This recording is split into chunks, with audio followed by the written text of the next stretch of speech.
وہ وقت آیا کہ مچھلی جو بہت ہی بڑی تھی اور 4 مچھلیوں پر سوار تھی برآمد ہوئی۔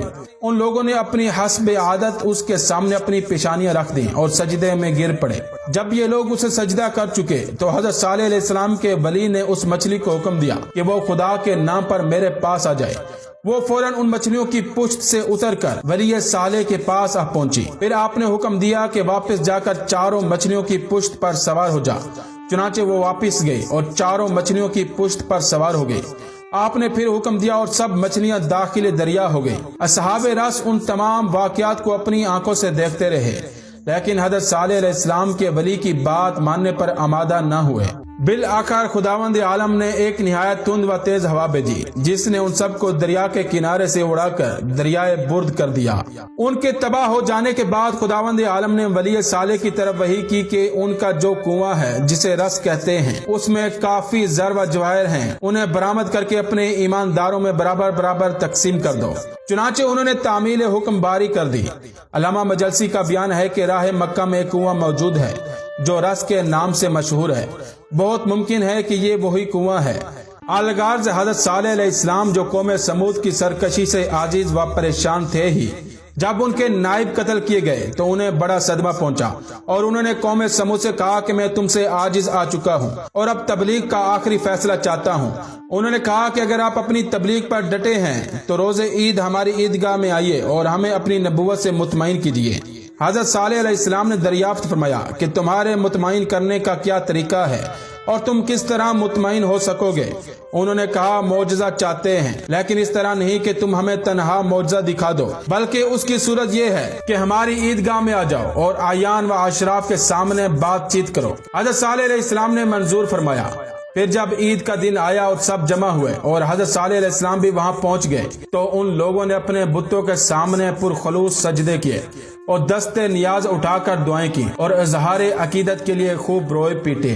پھر حضرت صالح علیہ السلام کی طرف ان کا سردار جوند بن عمر بن جو اس متوجہ ہو کر بولا، اے صالح تم ہم میں پیدا ہوئے، ہم میں پلے بڑے، تمہیں کیا ہو گیا ہے کہ تم بہکی بہکی باتیں کرتے ہو؟ سنو، جب تم بچے تھے اور بت پرستی نہیں کرتے تھے تو ہم سمجھتے تھے کہ ابھی بچپنا ہے، جب بڑے ہوگے اور عقل پختہ ہوگی تو ہمارے ساتھ ہو کر بت پرستی کرو گے، لیکن اب جب کہ بڑے ہو گئے تو ہماری توقع کے خلاف الٹی سیدھی باتیں کرتے ہو۔ حضرت صالح علیہ السلام نے فرمایا کہ میں الٹی سیدھی باتیں نہیں کرتا بلکہ صرف سیدھی باتیں کرتا ہوں۔ میں یہی تو کہتا ہوں کہ اس خدا کے سامنے سر نیاز جھکاؤ جس نے تمہیں پیدا کیا ہے، وہ واحد و یکتا ہے، اس کا کوئی شریک نہیں۔ تم بت پرستی چھوڑ دو، یہ گمراہی ہے۔ یہ سن کر جوند بن عمر نے اپنے 70 ساتھیوں سے مشورہ کر کے بعد میں کہا، اے صالح اگر تم اس بہت بڑے پتھر سے جس کا نام کائبہ ہے ایسی اونٹنی پیدا کر دو جو سرخ رنگ کی ہو اور اس کی پیشانی سیاہ ہو، بدن پر بڑے بڑے بال ہوں، 10 ماہ کی گابن اور کم از کم 1 میل لمبی، اور یہ کہ پیدا ہوتے ہی بچہ دے اور اس میں اتنا دودھ ہو کہ ہم سب اس سے سیر ہو سکیں،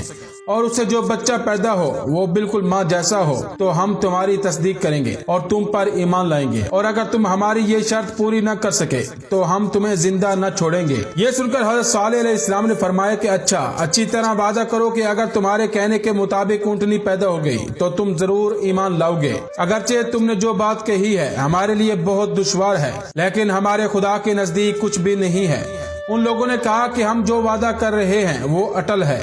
اس کے بعد حضرت صالح علیہ السلام نے بارگاہ خداوندی میں تولید ناکہ کی درخواست کی اور کہا، میرے پالنے والے ان لوگوں کا مطالبہ تو سن رہا ہے اور یہ بھی دیکھ رہا ہے کہ اخراج ناکہ کے بعد ایمان لانے کا وعدہ کر رہے ہیں، لہٰذا گزارش ہے کہ پہاڑ کے بطن سے ناکہ کی تولید کا حکم فرما دے۔ صالح علیہ السلام کی دعا و درخواست کے الفاظ ابھی تمام نہ ہوئے تھے کہ ایک مرتبہ پہاڑ میں تھر تھری پیدا ہوئی اور اس طرح کی آواز پوری شدت کے ساتھ برآمد ہوئی جس طرح دردزا کے وقت عورت چیختی ہے۔ اس کے بعد پتھر شگافتہ ہوا اور اونٹنی کا سر باہر نکل آیا۔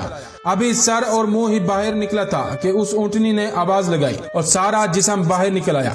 یہ اونٹنی بطن کوہ سے نکلنے کے بعد فوراً گھاس چرنے لگی اور لوگ جو اپنی آنکھوں سے اس عجیب و غریب واقعے کو دیکھ رہے تھے سخت حیران ہوئے۔ اس کے بعد انہوں نے کہا کہ اے صالح اب اس کے بدن میں جو 10 ماہ کا بچہ ہے اسے بھی پیدا ہونا چاہیے۔